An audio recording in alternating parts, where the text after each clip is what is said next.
Hi, everybody, and welcome to today's Tip of the Week episode of This Organized Life. I'm your host, Lori Palau.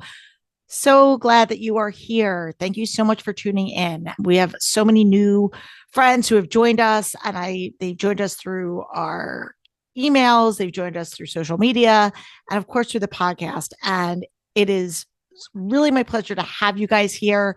We created this resource guide for any of our new people to come in and go, where do I get started? I know a lot of times when we get like the bug to do something, whether that's we're going to start eating right or we're going to start exercising, we want to consume all of the information that we have on that topic.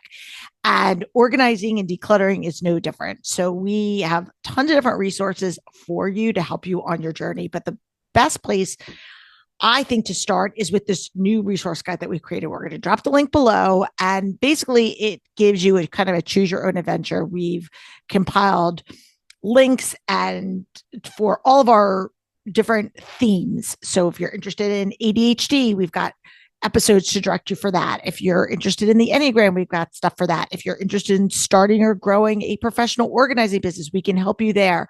So whatever your specific pain point is with regard to clutter and organization, we want to help you meet your goals.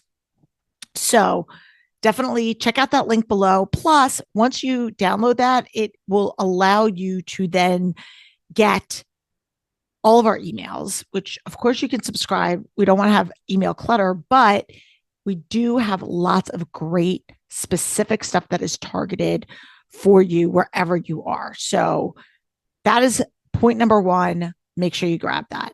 The other thing I just want to say is I don't know about you, but for all my other fellow like Northeasterners, I am countdown to spring.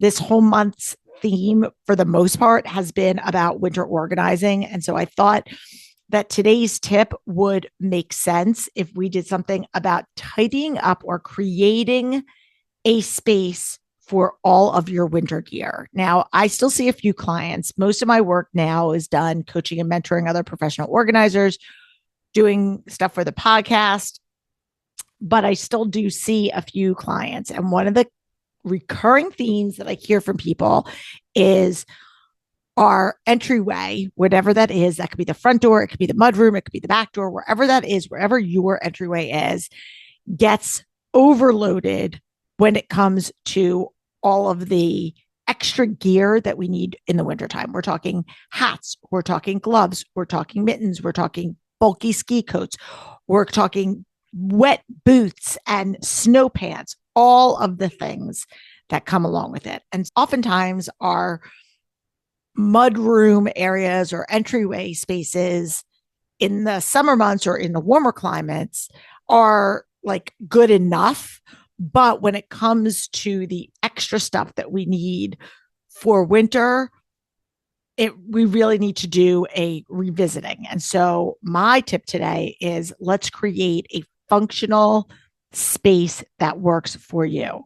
What does that look like? What does a functional space mean? For me, it's always about the ease of retrieval. So if you've got kids, we want your kids to be able to access their stuff on their own. So that means having a bin or a basket that is within reach for your kids to access their own hats, gloves, mittens, scarves. What I see happen a lot, which is a common, I don't even want to call it a mistake, but what I see a lot of from people is they have, say, an entryway closet, and above the hanging rod is a shelf, and they put hats, gloves, all the outerwear up there. And the problem is the children can't reach it. And so they wind up either leaving their stuff around just because they can't get to it or can't put it away, or they're at the mercy of an adult or somebody else to go in and get the stuff for them or put it away.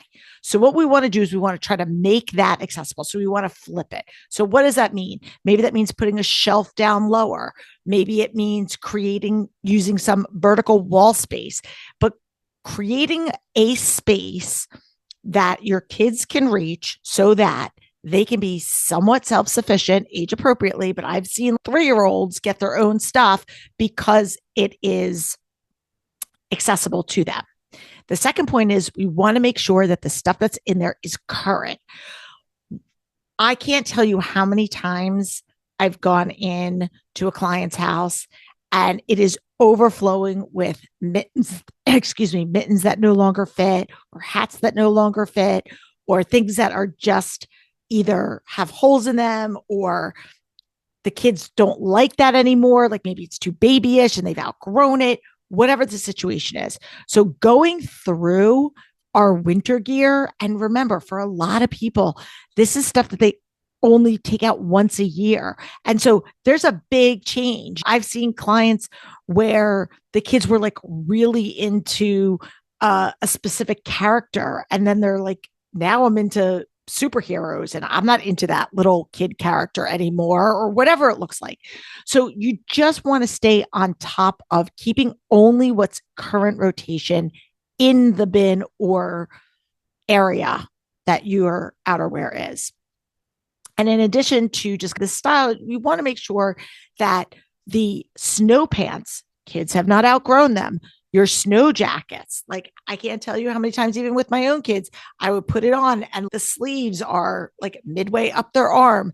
So you want to make sure that we're cycling through, donate them to a charity, don't give them, pass them down to a friend or family member that's kid might grow into them. There's so many different ways that you can just responsibly dispose of the stuff that you are no longer using. So just keeping that at bay.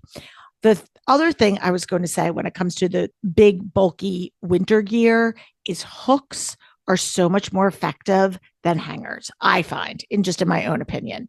So anytime you can get a hook to hang up snow pants, especially if jacket, especially if your kids were outside playing in the snow and they come in and everything's wet, the last thing you're going to want to do is put something wet away in a closet. You want to keep it out. You want to let it dry. So put things on a hook.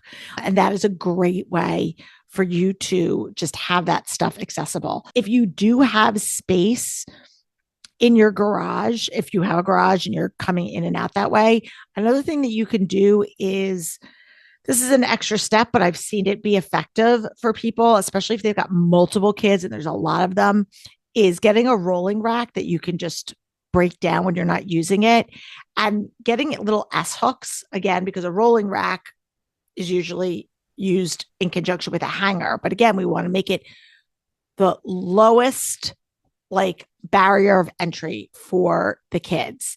So we want to make it easy for them to get it, easy for them to put it back. And hooks are the way to go, in my opinion. So I would just get a bunch of S hooks, put it on a rolling rack, and then each kid could have their own S hooks for their wet gear, and voila. It might not be overly pretty, but it's super, super functional. And it's great. It's if you have the luxury of space, I highly recommend it.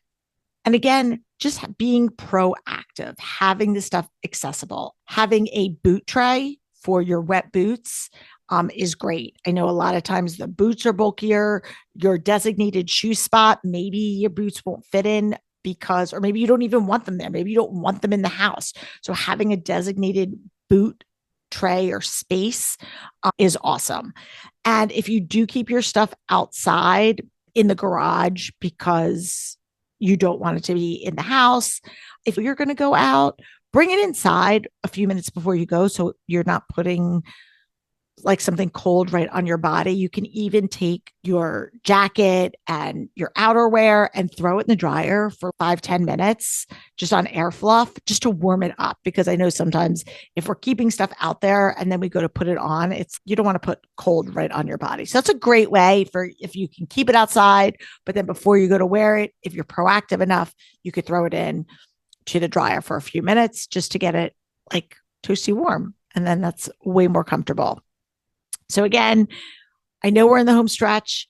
We're counting down. It doesn't feel like it. We feel like we are winter. Usually by this time, it's like winter seems to be going on forever and ever. But spring is around the corner, guys. Before you know it, it will be here. So we just need to play through for another few weeks until the warmer weather hopefully breaks. So if you like this episode, please make sure to click that share button. You could share it on your stories if you're on Instagram, or share it with a friend if you know somebody that is like drowning in outerwear, and their mudroom or entry room is a hot mess and they need some help. So just click the share button and say, hey, thought that might be helpful for you. And again, make sure that you check out our resource guide. If you are a professional organizer and you're looking for help, guidance, support, mentorship for you and your aspiring or growing business, love to chat with you. So feel free to check us. All the links to connect up with us are in our show notes. We'll be back on Thursday with another episode. Until then, I'm Lori Palau. Peace out.